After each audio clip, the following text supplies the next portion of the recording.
Olá, povo de Deus, tudo bem com vocês? Seja bem-vindo ao nosso podcast. É um prazer ter você comigo aqui nesse dia de hoje, dia especial, dia onde você parou, tirou um tempo aqui para assistir esse podcast.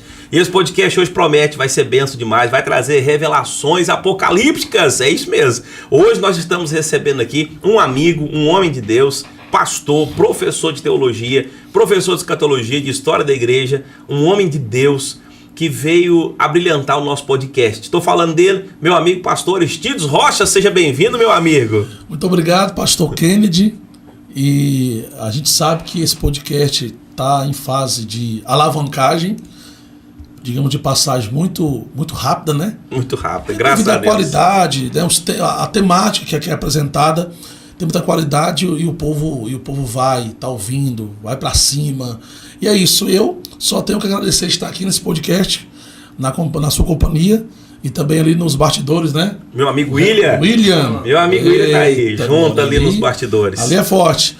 Então vamos aí nessa temática, né, de hoje, sobre a abertura das Olimpíadas, e vamos dissertar sobre isso nesse podcast. Bora lá então, gente. E ele tá com a camiseta aqui que é uma camiseta vermelha, né? Uma camiseta assim... vermelha. Vermelha que representa diretamente o sangue carmesim de Jesus. Ah, é o sangue de Jesus.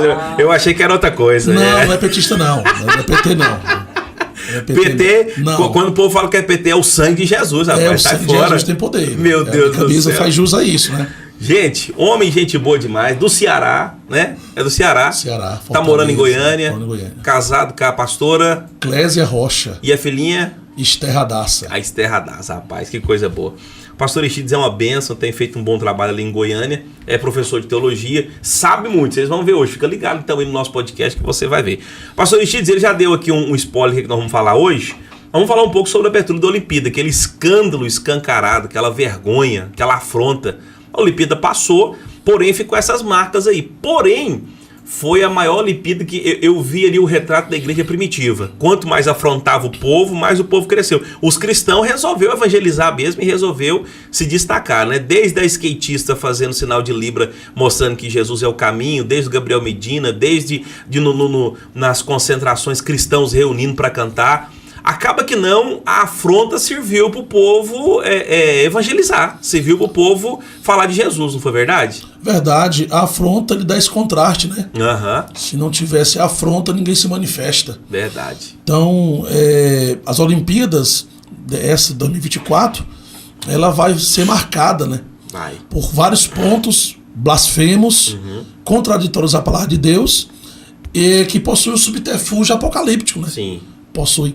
Então, esse cenário que se construiu nessa Olimpíada, ele é um cenário assim mesmo aberto, escancarado do que tudo que está acontecendo hoje para se cumprir e vai se cumprir. Essa é a verdade. Vamos falar então, fala de alguns sinais que aconteceu naquela abertura. Primeiro a gente tem que falar que foi na França. Sim. Um país europeu frio pra caramba que está praticamente entregue aos muçulmanos. Sim. Né? Se a gente for olhar hoje, eu estava vendo uma pesquisa esses dias que daqui uns 15 a 20 anos, praticamente a Europa será um pedaço totalmente tomado pelos muçulmanos. Já é uma característica. Mas fala um pouco do que você tem para falar a respeito daquele cavaleiro horripilante, daquela ceia, Sim. aquela mesa falsificada de ceia, afrontando diretamente o cristianismo. Mas ali teve alguma coisa oculta, teve algum sinal, teve alguma, como diz, um portal para uma nova ordem mundial mesmo? Fala um pouco aí. Bom, o primeiro ponto, pastor Kennedy, que eu quero destacar aqui, sem antes que a gente entre realmente no tema apocalíptico, é a questão do contraditório, da incoerência, Sim. da hipocrisia. Por exemplo, todos os pastores aí, a maioria dos pastores, né, como Cílio Malafaia, pastor Lamartine Porcela, eles têm uma pergunta que essa pergunta que eles fazem é o que nós queremos fazer. Por que eles não atacaram a fé islâmica? Primeiro ponto. Obviamente que, na atualidade, a França ela é possivelmente 80% islâmica. O grau é muito alto da religião lá dentro. Muito alto. Mas, ali parece que foi em 2014, 2015, se eu não me engano, houve uma charge, foi feita por um dos jornais da França atacando a fé islâmica. E aí o islamismo reagiu. 11 pessoas foram mortas. Entraram no jornal, Entraram no jornal. Verdade, metralhou tudo. Você lembra desse fato? Verdade. Então, assim, eles viram que com o Islã não há brincadeira. Não tem brincadeira. Não tem brincadeira. Então, qual é a incoerência que eu vejo a primeiro ponto ali? É que, por exemplo, o surfista brasileiro Chumbinho, ele tinha, entre aspas, a foto de Jesus desenhada na prancha. Sim. E ele foi impedido de competir. Porque o comitê não permite uma manifestação religiosa. Sim. Mas aquele quadro da ceia, que manifestação é aquela? Que manifestação? Contrário. Não é religiosa aquela manifestação? Nossa, Deus. Então quer dizer que eles podem blasfemar, atacar, mas não pode ser criticado. Então veja, os pontos. Nós temos a ceia, nós temos a aparição daquele cavalo branco, né? E Sim. temos também um bezerro de ouro. Sim. Então foram os três pontos principais daquela Olimpíada de ataque contra a religião cristã, contra o cristianismo.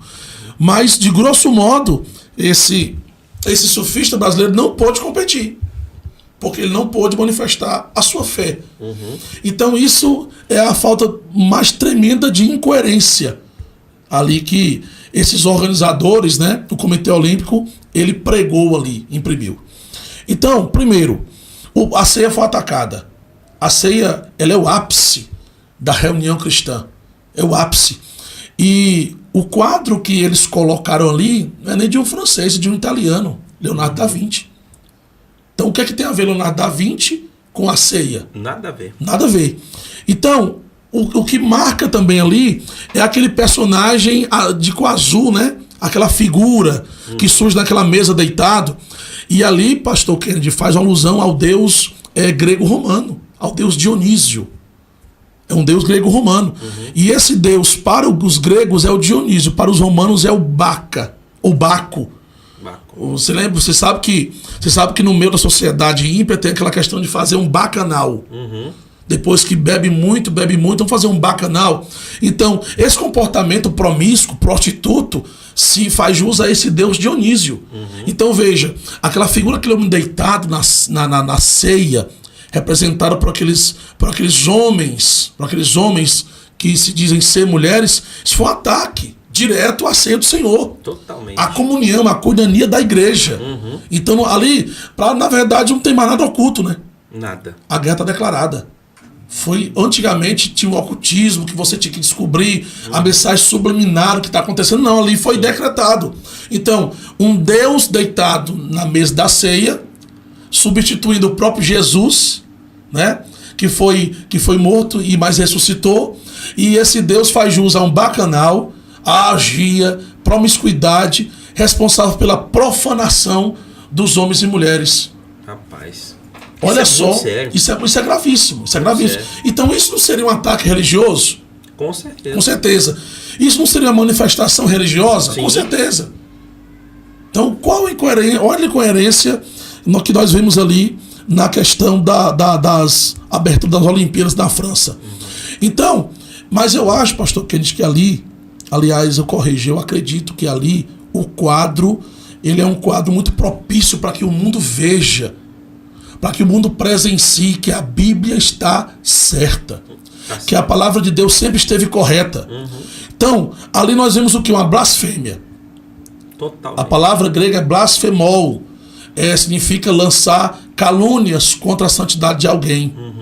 Então, a blasfêmia, ela faz parte do comportamento dos últimos dias. Quando 2 Timóteo capítulo 3, verso 3 diz assim, sabeis disso, que nos últimos dias sobrevirão tempos difíceis. Os homens serão egoístas, avarentos, presunçosos, arrogantes e blasfemos. Faz parte dos últimos dias. 2 de Pedro, capítulo 2, verso 2 diz assim, e muitos seguirão as suas dissoluções, pelas quais será blasfemado o caminho da verdade. O que nós vemos ali, a grande verdade é que o espírito do anticristo está trabalhando para que a pessoa do próprio anticristo seja manifestada. Sim. Então o Comitê Olímpico da França, ele faz a questão de blasfemar por interesses espirituais e religiosos. Então o espírito do anticristo está trabalhando no mundo. Essa questão deles falar que o anticristo seria o Macron, seria alguém da Europa, tudinho, claro que Você acredita que o anticristo já está entre nós? Ou se vai nascer? Pastor Kennedy, isso é muito relativo. Nós podemos realmente estar vivendo em meio ao anticristo. Sim. E quando a Bíblia fala da manifestação dele, segundo a carta de Paulo aos Tessalonicenses, capítulo 2, do verso 1 ao verso 8, ao verso 9, a manifestação que Paulo se refere não é o nascimento, é a posse na cadeira mundial. Porque Aristides tem crente que confunde isso aí. São linhas teológicas, tudo quanto é tipo, daqui a pouco vamos falar sobre isso. Tem gente que acha que o anticristo vai manifestar só depois do arrebatamento da igreja. E já tem gente que acredita que ele já está entre nós. O que é a sua linha? Primeiro, a manifestação do anticristo, ela não se refere ao nascimento dele. Porque ele pode estar vivo entre nós. Ele pode estar vivo já na terra. Sim. A manifestação que Paulo até repete na segunda carta aos Tessalonicenses se refere a ele assumir a cadeira. É o que Daniel falou no capítulo 9, verso 27. E ele fará um acordo com muitos.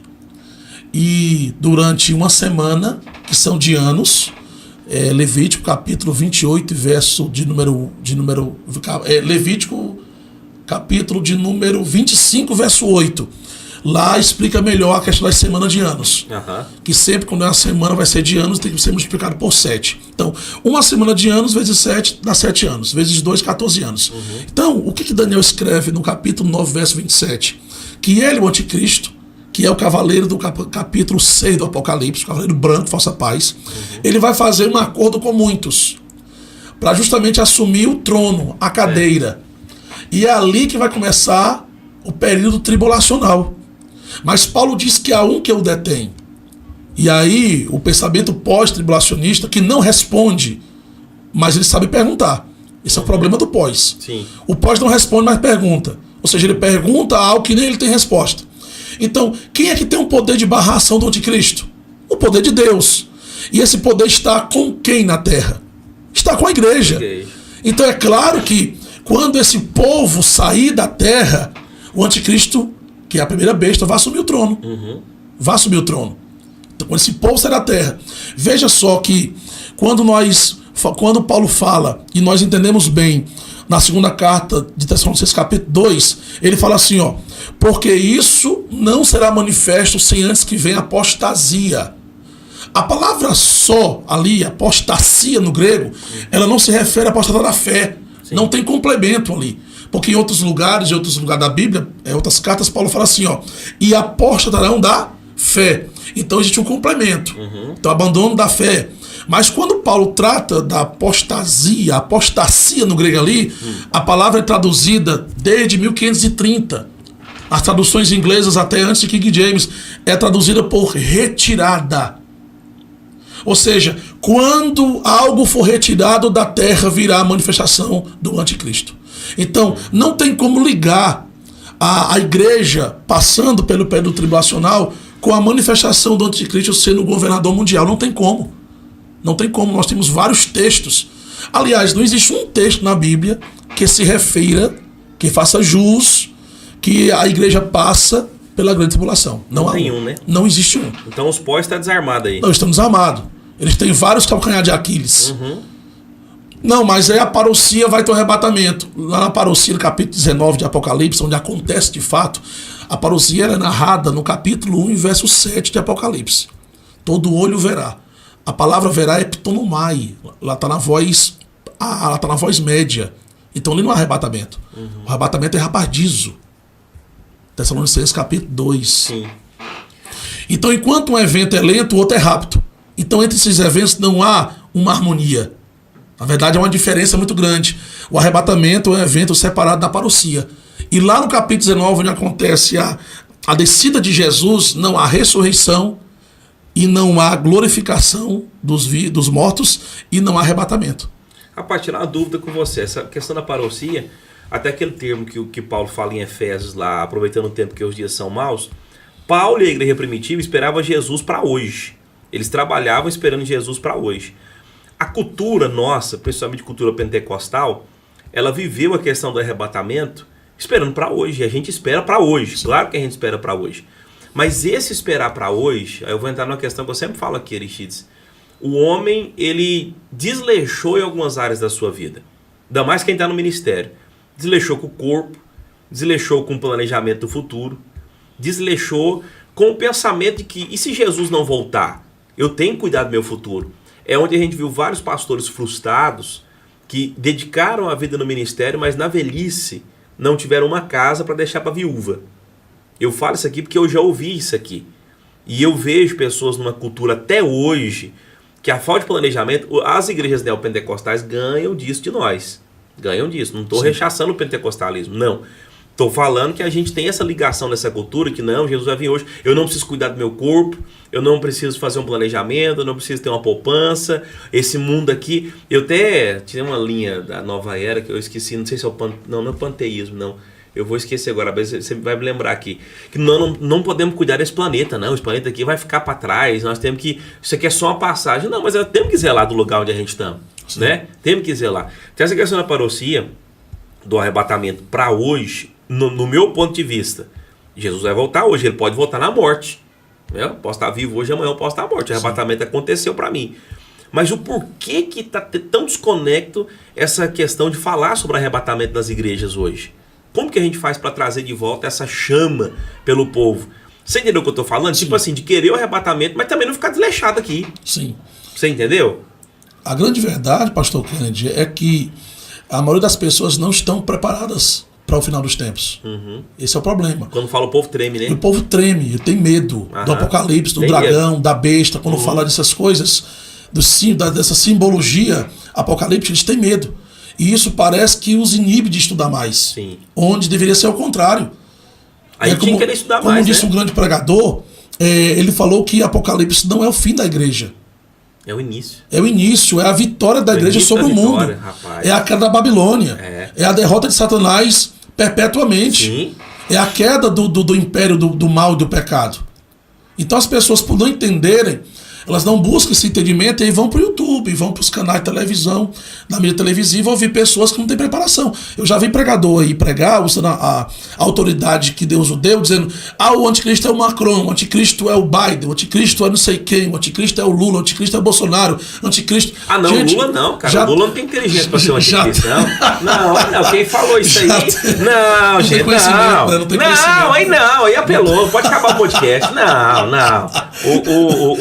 O Nine não tem conhecimento para ser então, o que acontece? As pessoas estão atirando para todos os lados. Até pregador famoso. Quem sabe de escatologia bíblica sabe que esse tal pregador não tem nenhuma base teológica para falar isso. O Trovão não tem mesmo, não. Não tem. Trovão. Trovão. Não tem que é Trovão, tem que cortar isso aí, William. Não tem. Rapaz, falar cada besteira, né? Não tem nenhuma base teológica para falar isso. Deus me revelou que o anticristo não é o Macron. Gente, o anticristo é uma figura oculta. Uber é rebu. Né? É o mesmo que falou, né? É uma figura oculta. Foi um pregador que você citou aí, foi ele que falou. Rapaz, você falou que Uber é rebu, rapaz. Você não podia pegar isso, Uber, não, que rebu é demônio. Isso. Meu Deus do céu. Então, é igual você falou, não tem conhecimento, que é hypar no assunto. Não tem conhecimento, isso. Então, o segundo ponto de que o que você falou foi muito, muito viável para hoje. Eu não posso, pastor Kennedy, e todos os que vão assistir esse podcast, momento após que for postado, eu não posso deixar de trabalhar no físico em detrimento do espiritual. Sim. Ou seja, não é porque Jesus pode voltar a qualquer momento, ou seja, não é porque o arrebatamento pode acontecer a qualquer momento, porque o arrebatamento é iminente. Sim. Não é porque ele pode acontecer a qualquer momento que eu tenho que deixar de trabalhar para minha família, para minha esposa, para o meu ministério. Claro. Ao contrário. Eu tenho que viver aqui. Enquanto o arrebatamento não acontece, eu preciso trabalhar. Na eu estou num corpo físico, num corpo físico social que eu preciso viver. Então, mas o gnosticismo, que é uma das linhas heréticas, né, combatida na antiguidade pela igreja, né, ela pregou muito esse conhecimento só intelectual, que a salvação do homem estava só no seu conhecimento e nada mais, e que esse corpo aqui é mau, que essa matéria é perversa, e que o Cristo não foi nenhum Deus encarnado, seria foi só seria um dualismo. Rapaz. Então é o seguinte, o que acontece hoje dentro da igreja evangélica, que eu não vou citar denominações, obviamente, é esse problema, essa problemática de, não, se Jesus vai voltar, se vai acontecer um arrebatamento da igreja, eu não preciso mais trabalhar para nada. Que ele me leve do jeito que eu estou. E aí sofre homem, mulher, filho, casamento, divórcio, o serviço braçal está comprometido, As livrarias estão secas, não tem mais quem leia, não tem mais quem queira buscar. Os seminários estão... As músicas estão antropocêntricas. Rapaz, o culto da gente, né, X? Eu vou falar disso aqui hoje. Nada está apontando para Cristo, para o arrebatamento. Está apontando sobre o triunfo da pessoa. Sim. Você concorda comigo nessa questão? Sim. Não tem um triunfar da igreja, não. O triunfo da pessoa. E hoje você é pregador, o pastor Aristides é pregador. Rapaz, se a gente não pregar uma mensagem de triunfo pro indivíduo, a gente não é um bom pregador. Vai dizer igual a pessoa não vira, né? Não vira a casa, não quebra tudo. Sim. Você tem que pregar uma mensagem que você vai. Não é uma mensagem cristocêntrica. E isso tem afastado o povo de querer esse arrebatamento, de querer esse encontro. Até porque no arrebatamento ele não volta, a igreja que sobe. Essa é a realidade. Ele não pisa na terra. Ele não pisa na terra no arrebatamento. O texto é muito claro. Só pisa na terra na parousia. Que aí ele vem com a igreja. 1 Tessalonicenses capítulo 3, verso 3. Ele vem com seus santos. Então acontece. O que você acaba de solicitar como dúvida aqui, pergunta, para quem vai ouvir, podemos dizer, é muito assustador em ver pessoas que pararam na caminhada sem entender o arrebatamento, mas como desculpa do arrebatamento da igreja. Eu vou ser arrebatado hoje, amanhã, então não vou trabalhar nada. Eu não vou mais trabalhar para ter um caixa financeiro, um rotativo, para tirar umas férias com a minha família, para trabalhar pela igreja, para se aplicar nos estudos, né? Para se aplicar em seminários para a minha vida, para o nosso crescimento. Então eu não posso agir dessa forma, eu estou errado. Porque dessa forma, sem que haja esse investimento que diretamente vai atingir minha área espiritual, eu não vou estar pronto. Sim. Olha a palavra das virgens que a gente fala. As prontas entraram e as que não estavam prontas ficaram atrás da porta e acabou. A porta fechou. Pronto. E aí como é que fica a situação? Então, nós estamos vendo um quadro de tremenda negligência. Eu estava pregando agora em Tocantins e eu perguntei sobre as duas testemunhas e ninguém respondeu. Eu ofereci manual, que eu até não trouxe aqui minhas apostilas, um valor irrisório, só para ajudar. Eu não vendi quase nada. Ou seja, o problema não é que as pessoas não saibam, pastor Kennedy, é que não quer aprender. Vou te dar uma ideia, lança um livro de autoajuda. Aí você vai vender, vai rachar. Vai vender muito. Gente, porque assim, a melhor autoajuda, eu penso, pastor Aristides, que é o saber do meu futuro. Hoje as pessoas estão ansiosas por ter medo do futuro. Justamente. Mas o Apocalipse é a certeza que o futuro será triunfante. Justamente. É o que você falou da questão da pessoa não ter o gosto de ler Apocalipse. A igreja tinha que começar quase de Apocalipse para Gênesis, porque é o triunfo da igreja. Só que a gente cria... eu falo que o forte comunhão de Deus. E essas coisas místicas que acontecem, a gente cria um medo, sim. Igual todo mundo assustou. Eu falo que essa abertura da Olimpíada da França, na verdade, foi um despertar até para a igreja. O povo assustou ver aquele cavaleiro, ver a ceia, aquela afronta. Eu não assisti, fala a verdade. Eu nem sabia que estava assistindo a Olimpíada. Mas quando eu vi a repercussão do povo, é um absurdo. A abertura, eu fui ver. No que eu fui ver, porque eu não perdi tempo vendo. Sim. Eu falei, não tem tempo para assistir a Olimpíada, não. Sério mesmo. Quem tem tempo, bem, beleza. Mas assim, acaba que despertou a igreja. Porque... já diz o hino que está aí em alta, né? A perseguição não parou a igreja, o Coliseu não parou, nada vai parar a igreja. A igreja verdadeira não vai parar. Mas de vez em quando, essas manipulações de medo, vamos colocar entre aspas aqui, é bom para mexer com a igreja. Sim. Bom para mexer, né? Um medo, um tremor, alguma coisa mexe, são sinais. A próprio Romanos fala que a natureza está gemendo. Está gemendo. A natureza está gemendo, mas o ser humano não está gemendo. Não está gemendo. Quer dizer, a natureza está gemendo à espera de Cristo, à espera do Criador, e a gente está parado, vivendo nessa resolução do mundo aqui de trabalhar, comer, viver, festejar, como Jesus falou na parábola, né? Sim. O povo está intertido nisso tudinho. Mas, bora lá, vamos falar mais um assunto aqui meio polêmico aqui. Você é calvinista ou arminiano? Eu sou bíblico, né? Arminianismo, né? Desde Gênesis Apocalipse, eu tem seu livre-arbítrio para fazer suas escolhas, né? Hoje, pastor Aristides, nós devíamos ter trazido um calvinista aqui, né, o William, então, né, que ia ser um debate, ia começar seria bom. Era do debate, legal seria e bom. tudo tal.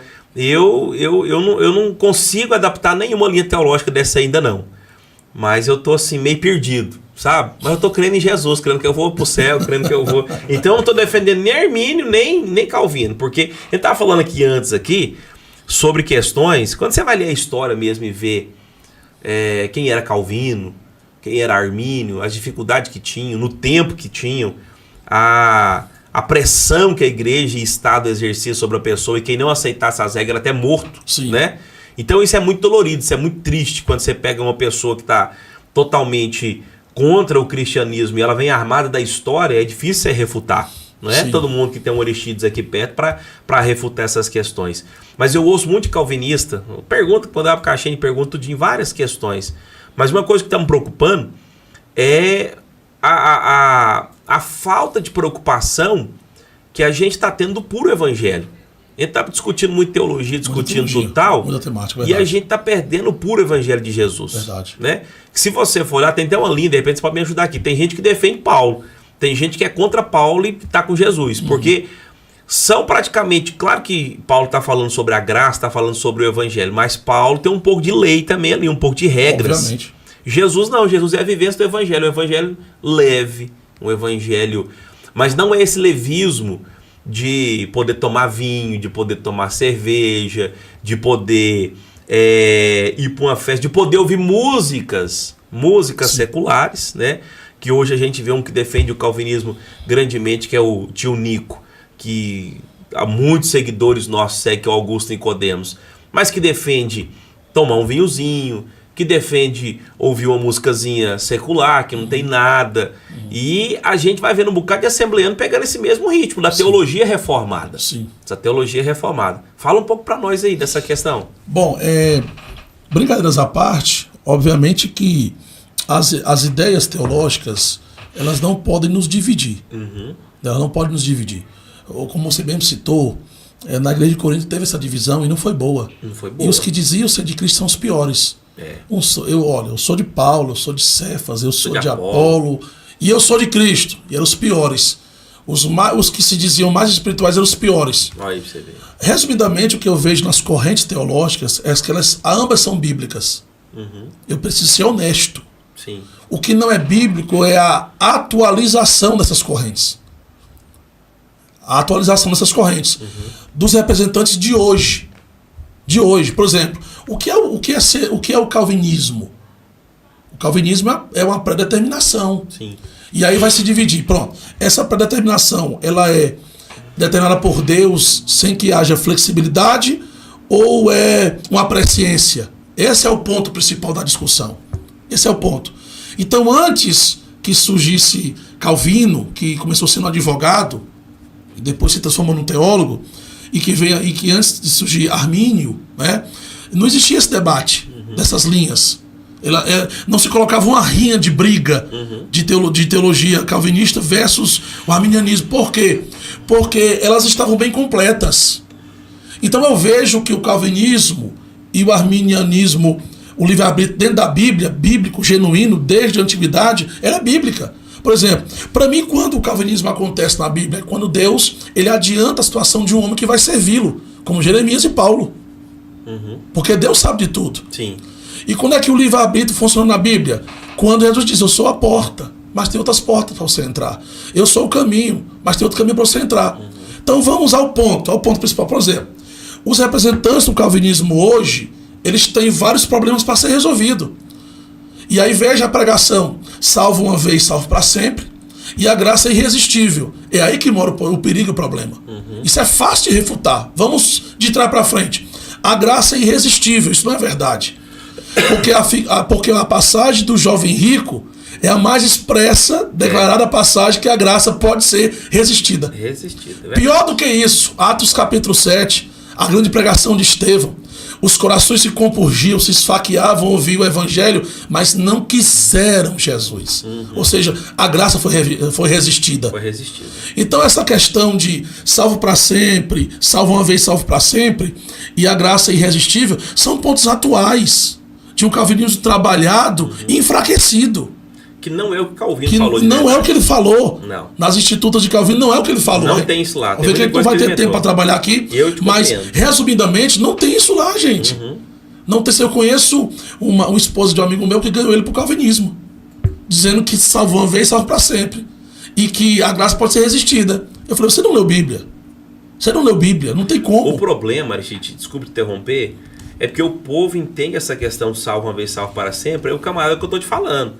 a teologia reformada ela é um pouco perigosa essa questão. Não, fui salvo, agora eu posso beber, eu posso fumar, Sim. eu posso... Claro que eu não estou falando que todo calvinista faz isso. Não, Sim. não é isso. Mas tem muitos que para esconder o pecado, ele fala, não, sou calvinista, salvo, eu posso prostituir, eu tô salvo, acabou. E como que ele sabe que ele vai estar salvo? Esse é o pior ponto. Não é? Esse é o pior ponto. Aí então ele é presciente, ele sabe que ele está salvo. Não, você tem Jesus, estou salvo para sempre. Não é com assim. certeza essa salvação. Com certeza. Então esse calvinismo ele veio depois dessa reforma. Justamente. Não está na Instituto de Calvino. Não tem isso aí não. Perfeitamente. Não tem isso aí. Eu que sou leigo no assunto, li pouca coisa. Pastor André um dia trouxe um estudo a respeito disso, que ele falou, gente, se Calvino hoje pudesse ouvir o que eles estão falando no nome dele, ia falar, para com isso. Não vai parar. Pode parar com isso aí. Verdade. Vocês estão inventando moda, eu não falei isso. Eles pregam um calvinismo moderno sem saber a base das institutas. Sim. Esse é o problema. Sim. Essa questão da graça irresistível, isso não existe, gente. Não. São vários textos da Bíblia, Atos 7, a passagem do Jovem Rico e outros. Não, o Jovem Rico é forte, mas porque a própria graça está falando para ele. Está falando para ele, né? Ele resiste. E ele viu, ele testemunhou e ele resiste. Não Foi tem como. difícil, mexeu com a estrutura dele de dinheiro. Não tem como ali.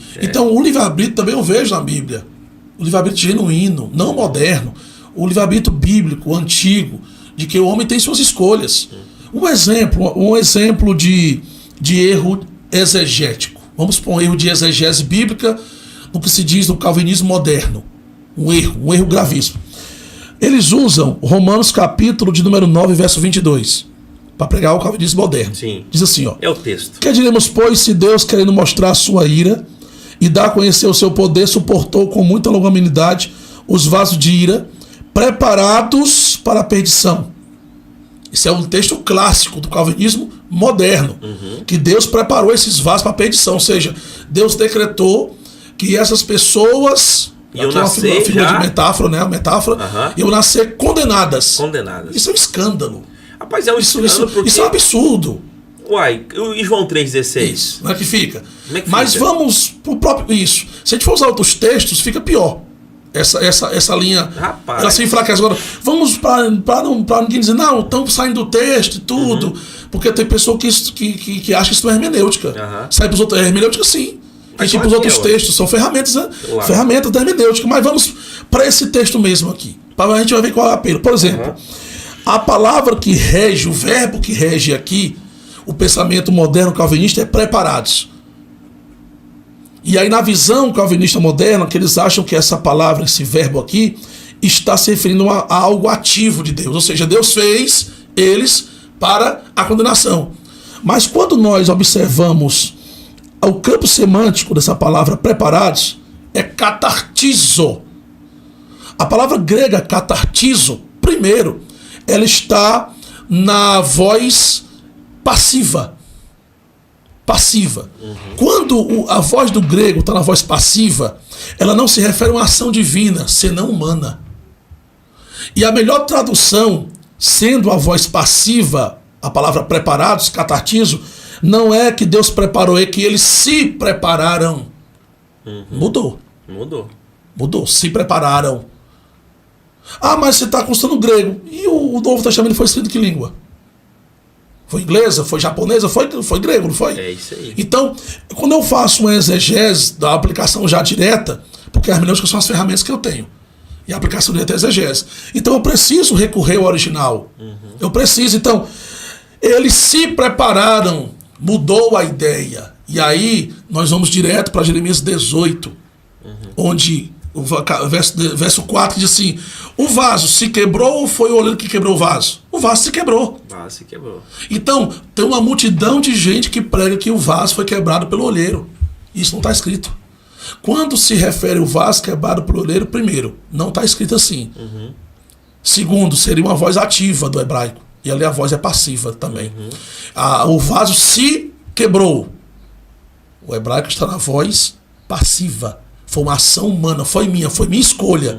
Eu errei em algum ponto para me quebrar. Então, isso seria o livre-arbítrio. Isso. E aqui, perfeitamente. Então, no texto, pastor Kennedy, que é defendido com unhas e dentes, capítulo 9, verso 22, que há um calvinismo, ao contrário disso, há um livre-arbítrio.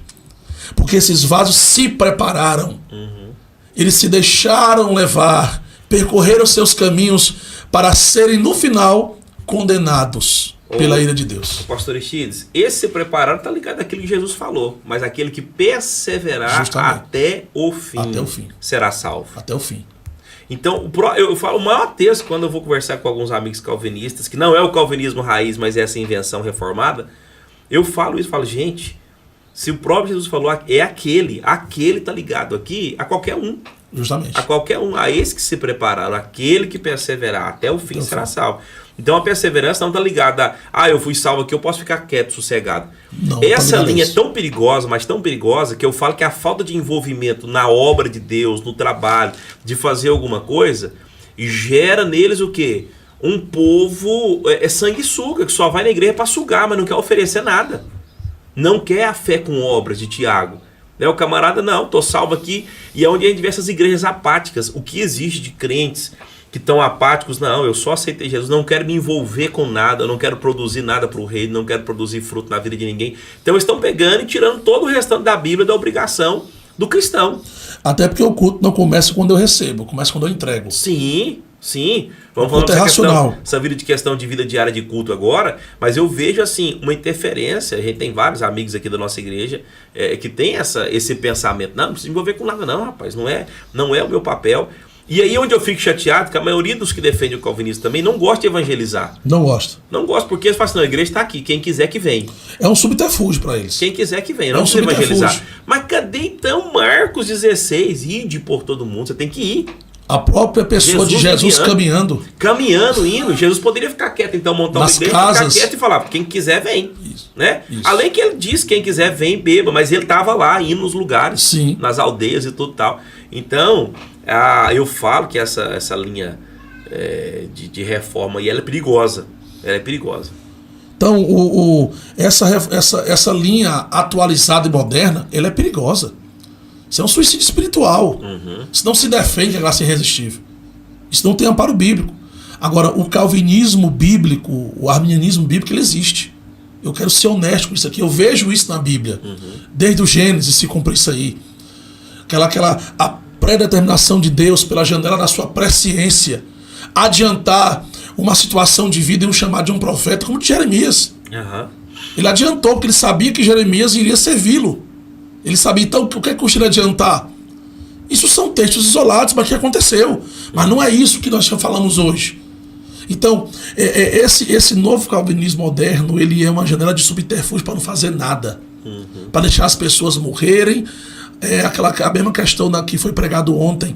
É o sacerdote o levita no caminho da pessoa que caiu. Não fazem nada, porque a minha religião não permite. Não precisa.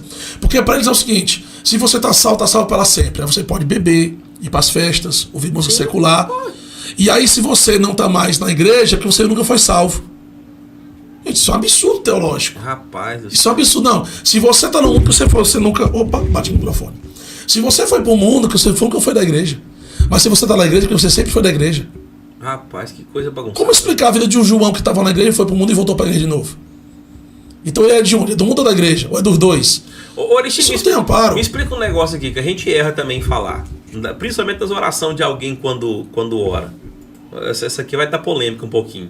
Sim. Mas Deus escreve o nome dele no livro da vida. Deus pode apagar do livro da vida e escrever de novo? Ou é uma oração errada? Isso até é uma pergunta calvinista pra gente, você sabia disso? Eles fazem essa pergunta. Eu tô fazendo como se eu fosse calvinista, não sei aqui agora. Tá. Eu não sou, mas vamos falar pra você. Na realidade, não existe esse negócio de escrever e apagar e escrever. Isso é uma falácia do próprio calvinismo. Isso é uma falácia. Isso é colocar palavras em nossa boca. Tá? E um pentecostal, um assembleano que realmente fala isso, ele não tem raiz bíblica. Ele não tem conhecimento nenhum. Ele falou pela ignorância. E eu não represento o ignorante. Eu represento o assembleano raiz estudante. Então, primeiramente, não existe a questão de escrever e apagar. Existe a questão de escrever. Isso é fato. Mas de apagar, só se essa vida ela for flertar e viver na blasfêmia. Então esse nome não vai ser encontrado no livro da vida. E a gente usa a figura de linguagem que foi apagada esse nome. Na verdade não foi nem escrito. Isso não é um calvinismo, isso é uma escolha. Sim. Deus conhece o Kennedy, Deus conhece o Aristides. Então eu dou conta das minhas próprias obras e ações. Então, Vamos um exemplo prático. O João, só mesmo algo genérico, que não é o João que vai ouvir esse podcast e vai assistir. Sim. O João genérico. Não é você, aqui. João, genérico. Não, viu? não é o William, não é o William, não. Deixa o William quieto ali.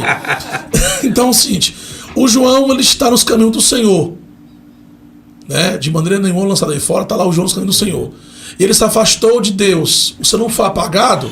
Onde está escrito isso? Não está escrito. Não está escrito isso, não existe. O nome dele foi apagado.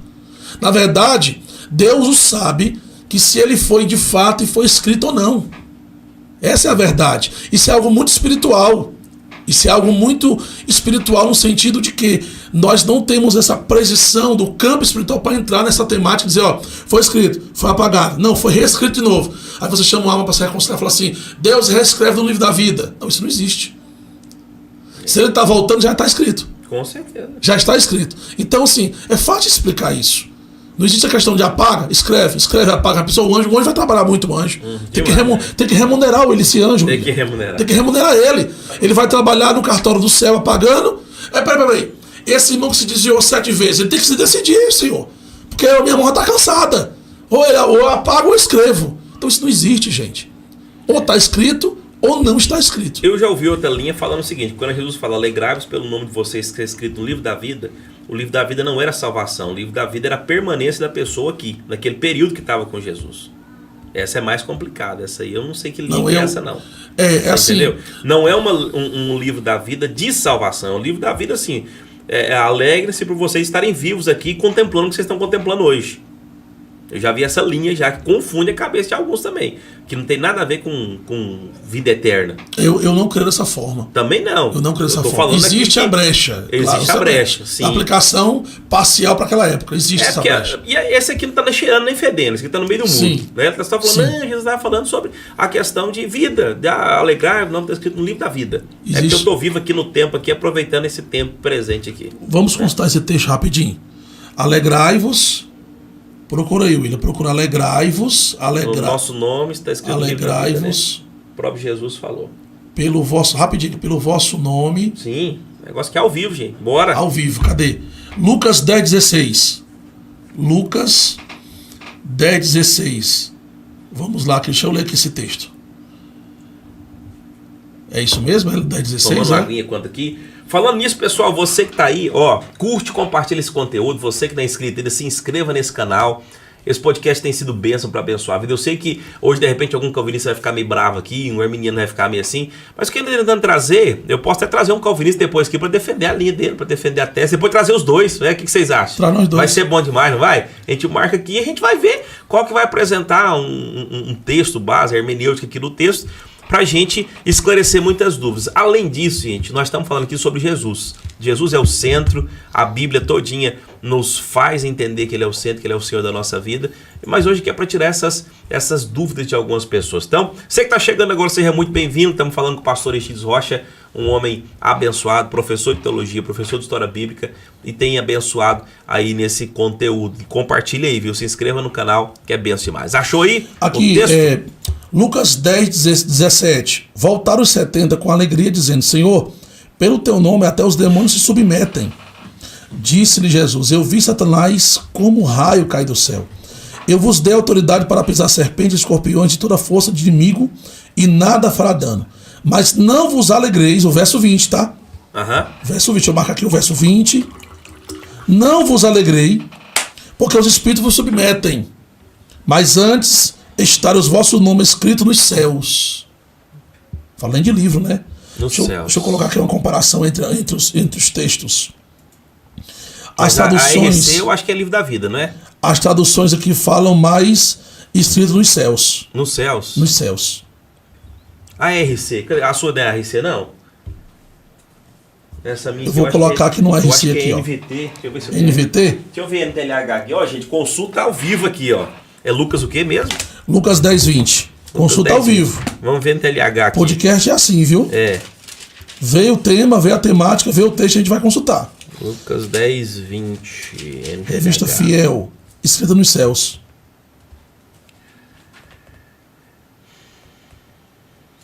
Revista corrigida. É Lucas 10:20?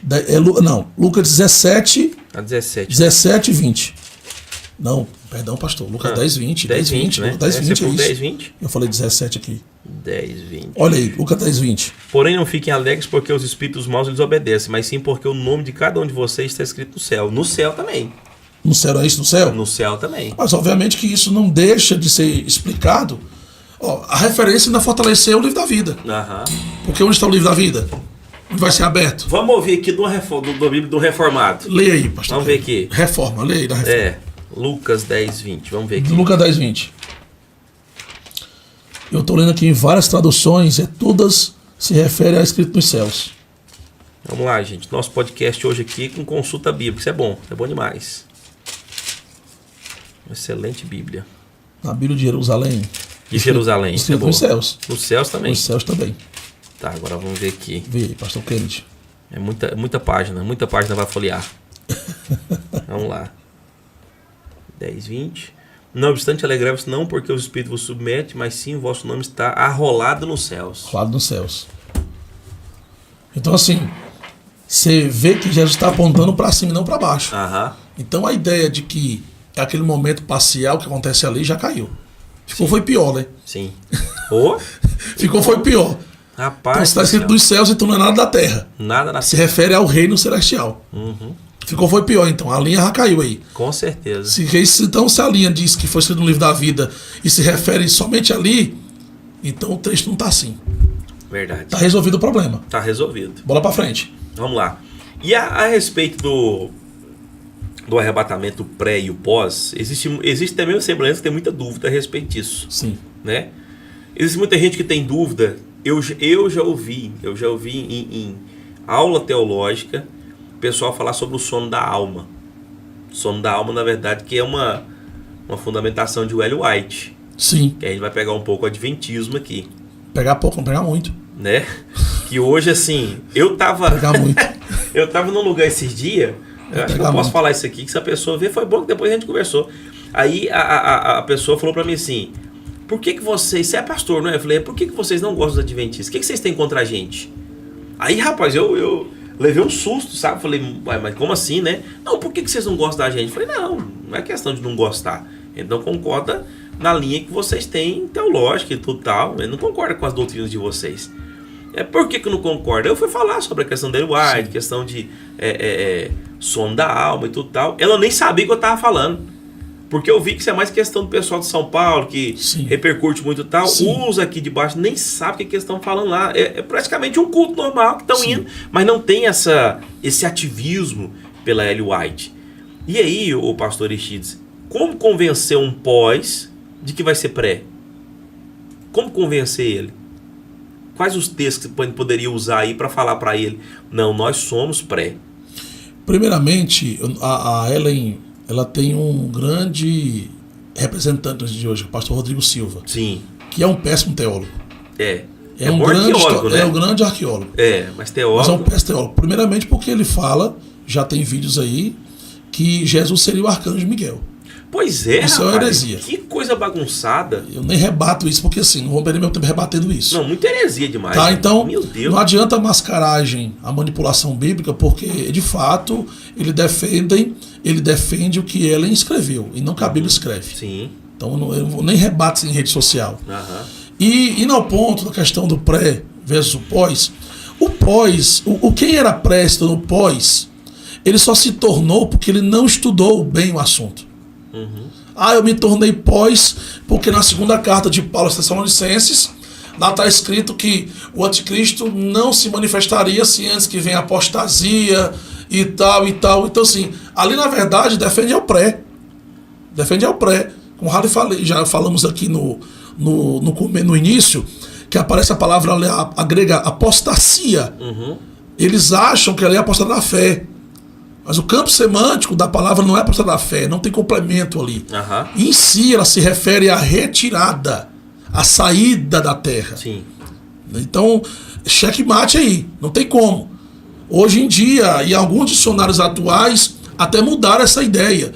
Mas desde 1530 a 1890, nós temos traduções que vinham dessa forma. Uhum. Eu não falava apostasia, falava retirada, saída. É isso que vinha traduzido. Então, o que eu vejo, resumidamente, para que a gente possa tratar esse assunto do pré versus pós aqui, bem num curto espaço, porque ainda falta a gente finalizar a questão, né, essa blasfêmia que houve nas Olimpíadas. O que acontece? Eu vejo textos muito claros. Por exemplo, eu vou usar 2 aqui. 1 Tessalonicenses, capítulo 1, verso 10. Diz assim: esperar do céu seu Filho, a quem ressuscitou dentre os mortos, a saber, Jesus, que nos livra da ira futura. A palavra grega para ira é orgue. E ela aparece em todos os eventos apocalípticos dentro do período tribulacional. Essa ira aparece nos selos, nas trombetas e nas taças. Então, o que Paulo está dizendo Qual aqui, texto é esse? capítulo 1, da 1 Tessalonicenses, verso 10. Esse aí tem que ficar gravado. Tá? A esperar dos céus Jesus, que ressuscitou dentre os mortos, a saber, que nos livra da ira. Ou seja, há uma palavra aqui de livramento.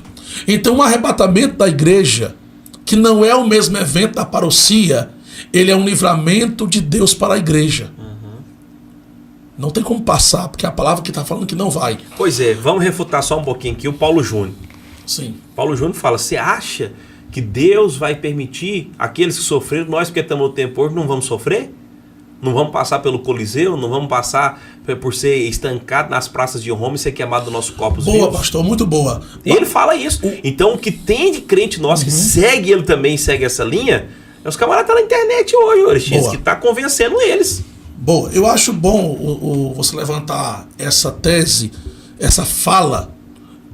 Não, você acabou de refutar ali com justamente. o texto. Não, mas aí vamos usar um texto que refuta melhor isso aí. Eu estou usando o texto que refuta que a igreja não passa. Sim. Mas aí o Paulo faz um apelo emocional, desprovido de hermenêutica, um apelo que ele quer fazer e que a maioria dos pais faz. Ou seja, por que a igreja não vai passar se ela já passou por várias tribulações? E aí eu pergunto, e cadê a característica principal do período tribulacional? Para que serve a característica? Sim. A natureza, pastor Kennedy, do período tribulacional não permite que a igreja passe. É o contrário. A natureza não permite. Ou seja, o que é que Paulo Júnior fala? Desprovido de hermenêutica e de exegese. Que ele não usa nenhum ponto bíblico para falar isso aí. Não. Isso é um apelo emocional. É apelo. Ah, mas se a igreja passou antigamente, vai ter que passar agora. Não, que ele passe. Que ele passe. Vamos lá. Se ele, na verdade, está fazendo uma comparação de períodos, ou não? Presta atenção. Sim. Se a igreja passou por momentos difíceis, e por que não vai passar pelo tribulacional? Isso é uma comparação. E a grande tribulação não pode ser comparada com nenhum período. Jeremias capítulo 30 e verso 7. É a angústia de Jacó. Daniel capítulo 12. Nunca se houve período igual a esse, nunca haverá. O texto se refere a uma peculiaridade. Não tem nada a ver com Coliseu. Não tem nada a ver com Coliseu, com Cova de Leão, com Degola, nada. Não pode ser comparado. Agora, se alguém ainda duvida, o que nós vamos fazer? Vamos recorrer às próprias palavras de Jesus. Que ele fala em Mateus, capítulo 24, verso 21. Vamos ver se esse apelo emocional do pastor Paulo Júnior, ele é bíblico. Porque haverá tão grande aflição como nunca houve desde que houve o princípio do mundo até agora. E nem tão pouco há de haver. Jesus está falando, pastor Kennedy, da peculiaridade, da singularidade desse período tribulacional. Ou seja, Jesus claramente está falando, gente, vocês não podem comparar esse período. Vocês não podem comparar. Esse período ele é singular e único na história. É um tratamento. E aí, se a gente for recorrer aos textos, é um tratamento com Israel étnico, prioritariamente, obviamente. Os gentios não vão escapar. O falso cristão não vai escapar desse tratamento.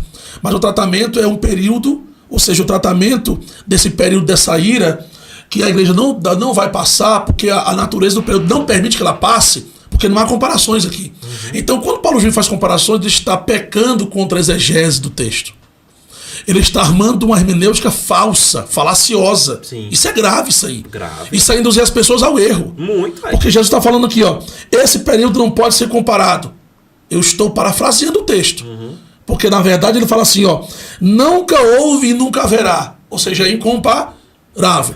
Por isso que Paulo escreve que esse período de ira, ele vai ser um período de ira contra o povo, os habitantes da terra, prioritariamente ao Israel étnico, que deu as costas para Jesus e que resolveu acatar aliança com o anticristo. Aí Paulo fala que essa ira, nós estamos livres dessa ira. E aí aqui não tem como escapar, que todo mundo, tanto pré como pós, como meso, como arrebatamento para ira, eles há de convir que essa ira que Paulo fala aqui é o período tribulacional.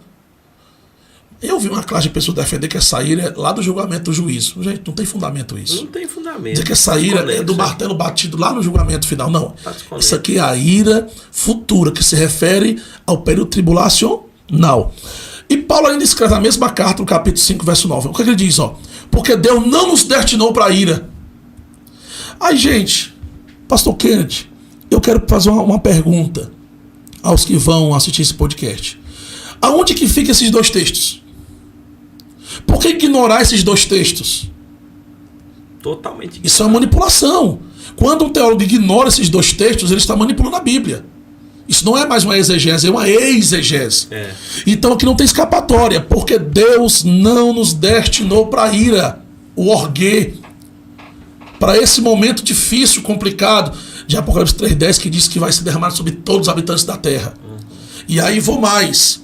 Essa ira, que é a palavra grega orguê, ela vai se manifestar nas 3 etapas de juízo.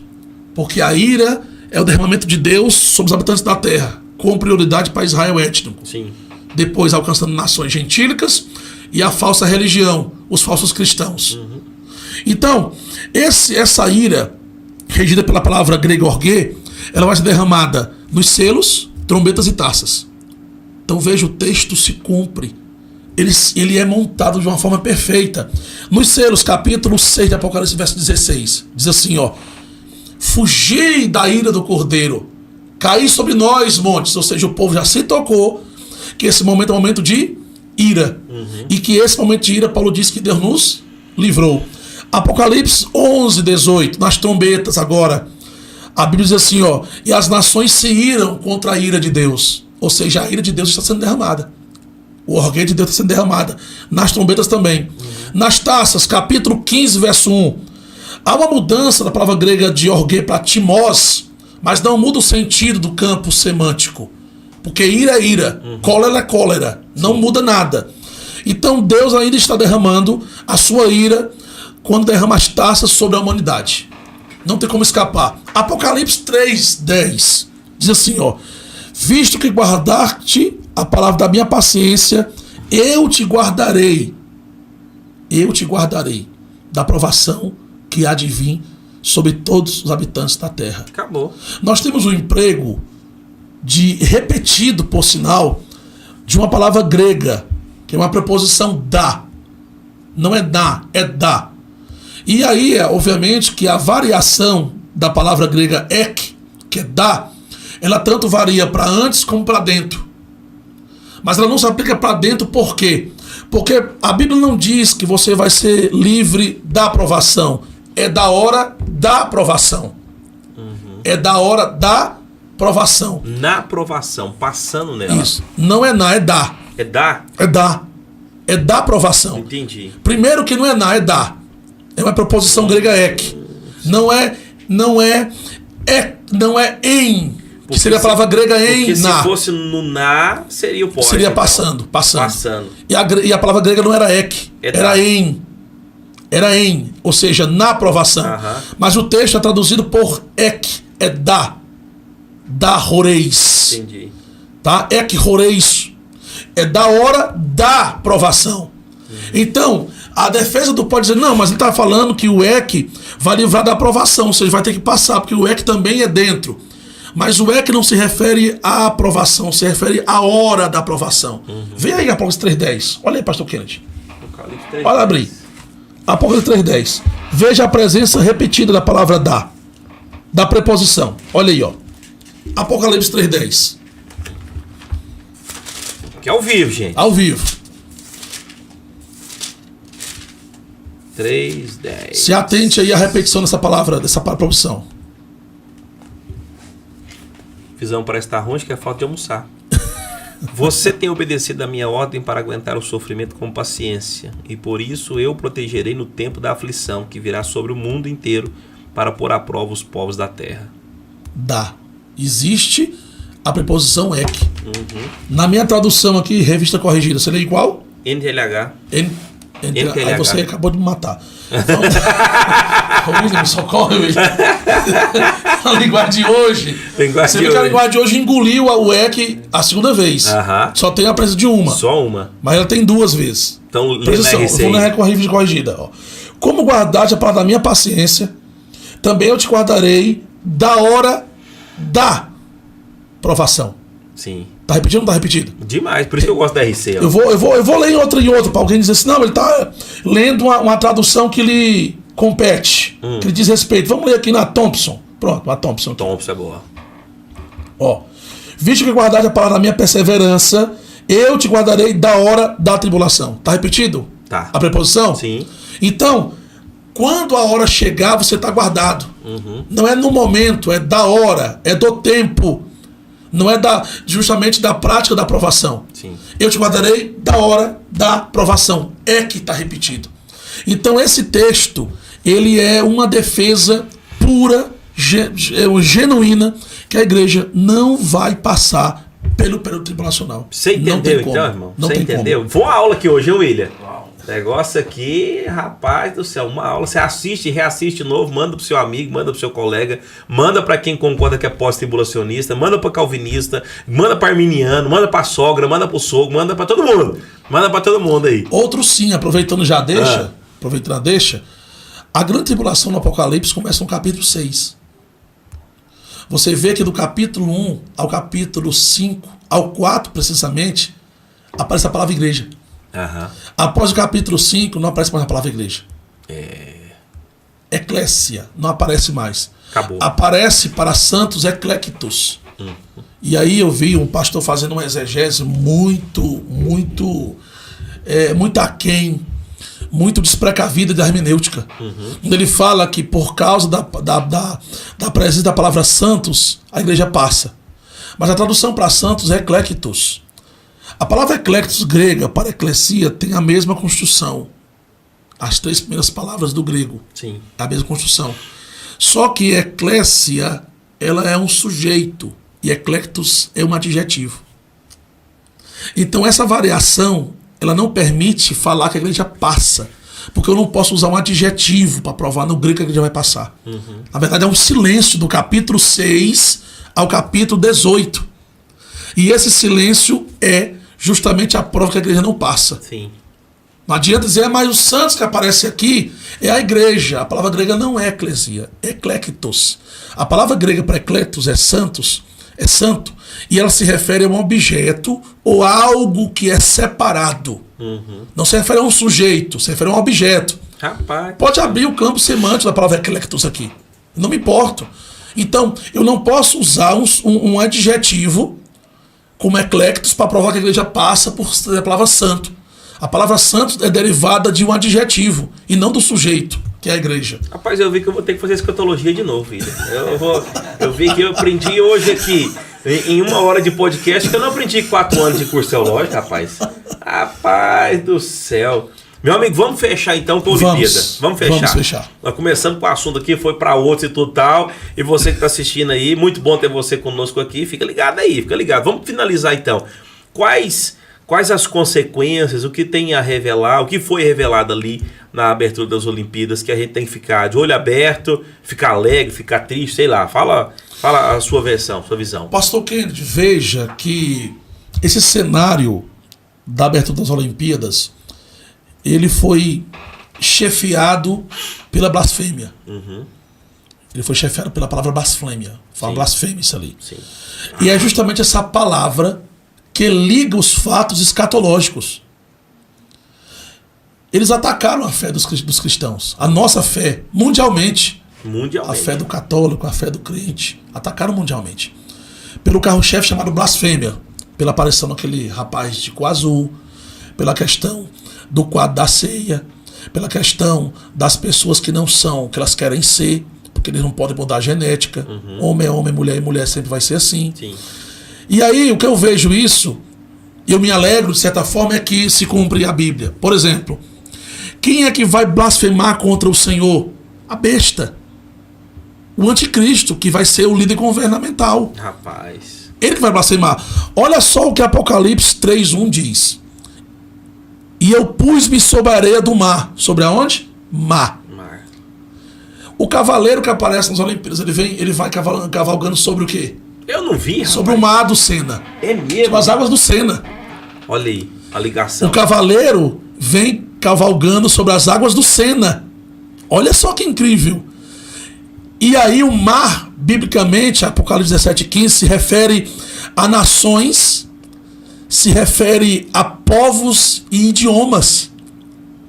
Claramente a figura do anticristo aparece no cenário da abertura das Olimpíadas. Idiomas, não está oculto. povos. E nações, porque ele vai reger esses povos, idiomas e rações e raças. Olha só, como ali é uma clara evidência que não é mais oculta. Tá claro que eles estão já festejando a futura aparição da pessoa do anticristo. E poucos se tocaram nisso. Olha só. Por quê? Porque se a palavra blasfêmia ela rege aquele cenário, tem tudo a ver com o anticristo. Veja, a besta, que é a primeira besta, né? São duas bestas. Uma, que é a primeira, é um chefe político, e a segunda besta é um profeta. Tá? Então vamos para a primeira besta. Apocalipse 3:1 diz assim, ó. Na verdade não é 3:1, é 13. É 13:1. Eu errei aqui corrigindo aqui. Eu me pus sobre a areia do mar e vi subir do mar uma besta que tinha 7 cabeças, 10 chifres, e sobre os chifres 10 diademas, e sobre as cabeças um nome de blasfêmia. Olha só. Apocalipse 5:6 do capítulo 13 diz assim, ó. E foi-lhe dado uma boca para proferir coisas e blasfêmias. E deu-lhe poder para continuar por 42 meses, que são 3 anos e meio. E abriu a boca em blasfêmias contra Deus, para blasfemar do seu nome, e do seu tabernáculo, e dos que habitam sobre os céus. Então veja que a característica da primeira besta, ela é blasfemar contra Deus. E a abertura das Olimpíadas foi uma blasfêmia contra o seu povo e contra o próprio Deus. Rapaz. Então está claro que aquele cavaleiro que emerge, que vai estar cavalgando sobre as águas do Sena, é o anticristo. Apocalipse 6:1. Muito forte isso. É o primeiro selo que se abre, é o cavaleiro que é a falsa paz. E não adianta outros teólogos defender que aquele cavaleiro é Jesus, que não há evidência, nem no grego e nem na língua portuguesa. Primeiro porque a perícope do texto não permite a defesa que aquele cavaleiro seja Jesus. Porque o que vem depois de Jesus é o quê? Seria Jesus, aí vem um vermelho, um preto e um amarelo? Não pode. Não. É a mesma perícope, é a mesma questão de texto. E Jesus não tem arco, ele tem espada. É uma falsa paz. Daniel 9:27. Daniel 9:27, a falsa paz. Daniel 9:27, ele vai fazer uma aliança, um concerto. Rapaz. E no meio da semana ele vai quebrar essa aliança. Então, Apocalipse 6:1, o primeiro cavaleiro branco é a falsa paz. E essa falsa paz que vai ser pregada pelo próprio anticristo, o chefe político, ninguém se engane, não vai ter paz nenhuma, porque é falsa paz. Falsa paz. Há quem diga, pastor Kennedy, que quando ele se manifestar e assumir a cadeira, Tessalonicenses capítulo 2, verso 7 e 8, ele vai assumir a cadeira, há quem diga que vai ter uma paz. Gente, não vai ter paz de nada, vai ter guerra já. Porque as nações que não vão respeitar a liderança do anticristo, ele vai fazer uma guerra parcial e direcionada. Vamos supor, ele emergiu dos países. Daniel diz que ele vai surgir como um chifre dos 10. É o chifre pequeno. E vai travar guerra contra 3 chifres. Ou seja, já vai ter guerra no começo. Quem não aceitar o seu governo, ele já vai travar uma guerra. Uma guerra específica e direcionada. Então 3 nações já vão submergir diante do anticristo. Então ele é esse cavaleiro branco. É a falsa paz. É um concerto falso. Ele quer ser Cristo. Se senta na cadeira do Senhor. Eu esqueci de falar aqui uma coisa que eu lembrei agora sobre a questão da igreja, que no capítulo 4 de Apocalipse, que é a visão do trono, 24 anciões, 24 tronos, as pérolas esmeralda, o arco-íris, a palavra ali para ancião é presbiteros. Isso se refere ao arrebatamento. O que é um presbiteros? É um presbítero. Presbítero de quê? De igreja. É um cargo, não é assim? Então João está vendo futuristicamente a igreja já é arrebatada. Porque a palavra ancião no grego é presbiteros. Voltando ao entendimento aqui da questão do anticristo, é o cenário perfeito. E aí eles defendem, pastor Kennedy, que aquele cavaleiro ali representa Joana d'Arc, que participou da Guerra dos 100 Anos. E isso é uma falácia, um subterfúgio, gente. Está declarado a primeira besta, que é o anticristo, o cavaleiro branco, a falsa paz, ele vai emergir das águas, Apocalipse 17:15, são nações, povos. É de lá que ele vai sair. E essa besta, ela tem tudo para ser, olha só, vou dar aqui uma pérola, tá? Posso dar essa pérola aqui? Pode. Ah, não, William, eu vou acabar com o meu seminário, William. Pois passa, rapaz, passa o negócio para nós aqui, ué. O anticristo, ele vai ter dupla etnia. Ele não pode ser judeu puro. Rapaz. Ele vai ser um judeu europeu. Ixi, rapaz. Vamos lá? Primeiro, ter que ser europeu. Por quê? Daniel capítulo 9, verso 25, diz assim: e o povo do príncipe vai invadir o templo. O P aí é pequeno, príncipe. Porque o P maiúsculo já morreu, que foi o Messias que foi cortado. Então o povo do príncipe vai invadir o templo. Depois que Jesus morreu e ressuscitou, houve uma invasão no templo? Houve. Quem invadiu o templo de Jerusalém? Os romanos. E se esse povo é o povo do príncipe, o P pequeno, esse povo romano é o povo do anticristo. Então são europeus. Ai, do céu. Capítulo 5 de João, capítulo 5 do Evangelho de João, olha só. Eu nem podia dar essa pérola, pastor. Não passa então não. Não passa não. Eu já comecei. Eu já comecei, agora não tem mais jeito. Gente, ele tem um canal falando isso, um canal no YouTube também. Eu já comecei. Com aulas. Fala seu canal aí enquanto você vai. O meu canal é Pastor Aristides Rocha. E aí lá tem assim, EBD e Escatologia Bíblica. Muita coisa boa. É um canal que não é antigo, né? Um canal recente, que eu só postava somente as minhas pregações. Sim. E agora eu tô decidido a postar, já postei 2 vídeos sobre Escatologia Bíblica. Coisa boa. Lá eu já provei que as testemunhas, olha, quem tá assistindo aqui, vou olhar para essa câmera aqui, William, ó. Quem tá assistindo aqui, não se escandalize. As 2 testemunhas não podem ser Elias, nem Moisés, nem Enoque. Vai no meu canal e assiste, Pastor Aristides Rocha. Tá?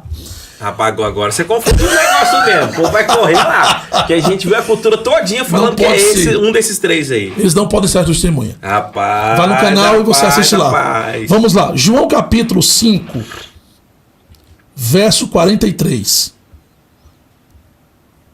Olha o que está escrito aqui, ó. Eu vim em nome do meu Pai. Quem está falando isso? Jesus. E você não me aceita. Mas se outro vier no seu próprio nome, vocês vão aceitar. De quem Jesus está falando? De um chefe religioso. Eu sou o líder de vocês. Vocês não querem me aceitar. Mas vai vir um atrás de mim que vocês vão aceitar ele. Quem que vai fazer uma aliança com o anticristo? O Israel étnico. Jesus está falando da pessoa do anticristo. Rapaz. Ele vai vir no próprio nome e vocês vão aceitar ele. Porque esse anticristo vai se fazer de Messias. Rico, pomposo. Daniel capítulo 7, 8 e 9. Ele vai ser de uma grande elite. Ele vai sair de dentro de nações. Que eu acredito muito que ele vai sair da OTAN. Olha só as pérolas ali, ó. Não nem falar isso agora. Rapaz do céu. Ele vai sair de nações, ele não pode sair isoladamente. Como os pregadores estão falando, que é o Putin, é o Biden, que é o Macron, ele não pode sair isolado. Ele vai ter que estar no meio de nações já. É uma aliança política de reinos. E qual é a maior aliança hoje no mundo? OTAN. Rapaz. É uma aliança. É ali que ele vai sair. Então ele é europeu, Daniel 9:25. É o povo do príncipe, que é Roma. Que são os romanos que invadiram o templo. E aqui Jesus fala que eu vim no nome do meu Pai. Jesus é o que? Não judeu? Então vai vir outro judeu que vai ter que ter a etnia judaica. Então o anticristo ele vai ser judeu europeu. Ele vai ter 2 etnias. Rapaz, eu tenho que aprender tudo de novo. É tudo. Tem muito tempo que eu não ouço escatologia assim na propriedade. Meu Deus. Ele vai ter que ser judeu europeu. Ele não pode ser só judeu, porque o sangue puro é de Jesus. A salvação vem dos judeus. Ele não pode ser só europeu, porque os muçulmanos que habitam hoje, onde era o templo de Jerusalém, não vão obedecê-lo. Muita coisa entregue aqui hoje, William. Eu tô Mas as testemunhas não podem ser Elias, nem Moisés e nem Enoque. Não, esse você não fala então, hoje, não. Deixa posso falar, no seu canal, o pessoal ir lá se inscrever não também posso. Lá. Então, declaradamente, o cavaleiro que aparece sobre as águas do Sena faz alusão ao anticristo. Apocalipse 6. E o mundo viu que o fim está próximo. Rapaz. Ali, o cavaleiro montado num cavalo branco sobre as águas do Sena é o cenário propício para a apresentação da manifestação futura da pessoa do anticristo, representado pelo mesmo cavaleiro, Apocalipse 6:2. A falsa paz, Daniel 9:27. A mensagem que eles querem transmitir, a saber, o espírito do anticristo que já opera. 1 de João, capítulo 4, verso 3. João diz que o espírito do anticristo já opera. E o espírito do anticristo prega quem? O próprio anticristo, que vai vir encarnado, imitando Jesus. Sim. Abre parênteses e já fecha parênteses. Veja bem, assim como o Senhor, ele está triunamente, né? Dentro da Trindade ainda cremos em Pai, Filho e Espírito Santo, não é assim? É um Deus triuno. Sim. A tríade satânica também existe. O anticristo, ele é o filho de Satanás, que imita Jesus. O dragão quer imitar Deus. E a segunda besta, que é o falso, que é o profeta, quer imitar o Espírito Santo. Antideus, anticristo e antiespírito. E antiespírito. Veja só, por isso que é anticristo. Anti é no lugar de ou contra de. Ou contra alguém. Então, a mensagem que eles querem transmitir é essa. É que o líder mundial já está pronto. E que falta pouco para a igreja ser arrebatada. Se de um lado, a igreja deve se estremecer. Deve voltar às raízes genuínas da palavra, ao clamor, ao jejum, à aplicação da leitura. Que os maridos amem mais suas esposas, seus filhos, que as mulheres trabalhem mais pelo seu casamento. Essa mensagem apocalíptica, ela não só demonstra o cenário espiritual, mas também físico. Que esse amor que está aqui não se apague e faça jus ao amor espiritual ao próprio Deus. Então a mensagem que eles querem transmitir da abertura das Olimpíadas 2024 é apocalíptica. Eles esperam. Sem nenhum ocultismo nem Olha nada. a bomba, pastor Kennedy. Essa eu vou ter que falar. Eles esperam o anticristo. Mas nós esperamos o Cristo de Deus. A mensagem que eles querem transmitir é através do Espírito do Anticristo. 1 de João, capítulo 4, verso 3. Já está escrito na Bíblia. As águas são povos, multidões, nações e línguas. A Bíblia está e vai se cumprir. Essa é a verdade. Rapaz, eles tiveram que estudar a Bíblia para fazer estudinho. Tiveram sim. Tiveram sim. Eles têm o apoio do Espírito do Anticristo. Sim. Veja que esse Espírito do Anticristo já opera faz desde o começo. Desde o começo, meu amigo. Várias influências. Meu Deus, é muito... O bezerro de ouro, que eu vou falar pouco para a gente não se alongar. O bezerro de ouro tem 3 representações, 3 características. Que estava lá também nas Olimpíadas. Que faz jus ao bezerro de ouro que Arão levantou quando o povo viu que Moisés estava demorando. O bezerro de ouro representa idolatria, traição e rebelião.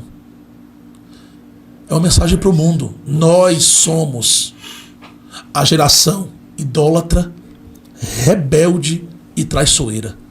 Essa é a mensagem que eles deram para nós, para o mundo todo, ao levantar um bezerro de ouro. Rapaz, isso é muito forte, moço.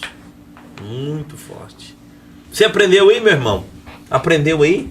Espero que esse podcast tenha contribuído para a sua vida. Eu tô aqui abismado de tanta coisa que eu ouvi. Acho que eu preciso ser mais crente, sair daqui orando mais, jejuando mais, amando mais minha mulher, amando meus filhos, amando mais você que tá do outro lado aí. Deus abençoe a sua participação. Comenta no chat aqui, faz alguma pergunta aí, depois a gente vai responder. Vou mandar pro pastor X, ele vai responder também. Eu vou responder alguma coisa. Coloca seu ponto aí e com certeza a gente tá aqui para cooperar. Pastor X, obrigado. Eu que agradeço, pastor Kennedy. Obrigado pela honrosa participação. Só reforçando as redes sociais, pastor Aristides Rocha. YouTube, ou YouTube, né? Como querer falar, né? Os mais intelectuais, YouTube, né? YouTube, né? O Instagram, ou Instagram, que eu sou mais da roça, né? Nós é da roça, né? Instagram, Ceará do Brasil. O Insta. Então, o Insta e o YouTube, ele possui o mesmo nome, Pastor Aristides Rocha. Sim.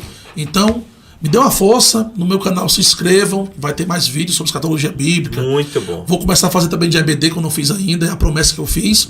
E o meu Instagram, lá tá livre para as pessoas me seguir, pastor Kennedy. Sim. Eu agradeço. As minhas, de novo, estão querendo microfone. Essas são as emoções. Emoções. Eu agradeço muito estar nesse podcast. Benção, meu amigo. Tomando Obrigado. aqui uma água nessa caneca maravilhosa. Nosso rapaz, ó, podcast. É nosso, não é nossa não, é nossa, viu? Gente, coisa muito chique, tá? Essa câmera aqui, né, William? Aí, ó. Isso, Que Aqui coisa é chique. mesmo, rapaz, ó. Gente de Deus, ó. E essa xícara da cor preta é um luto comemorando a morte da derrota. Deus abençoe e fique com Deus. A morte da derrota. Gente, obrigado vocês pela audiência e Deus abençoe vocês. Obrigado, William. Tamo junto. Ó, vai lá no canal dele pra ver o vídeo das testemunhas lá. Até eu vou entrar pra assistir esse negócio pra tirar algumas dúvidas que eu tenho, viu?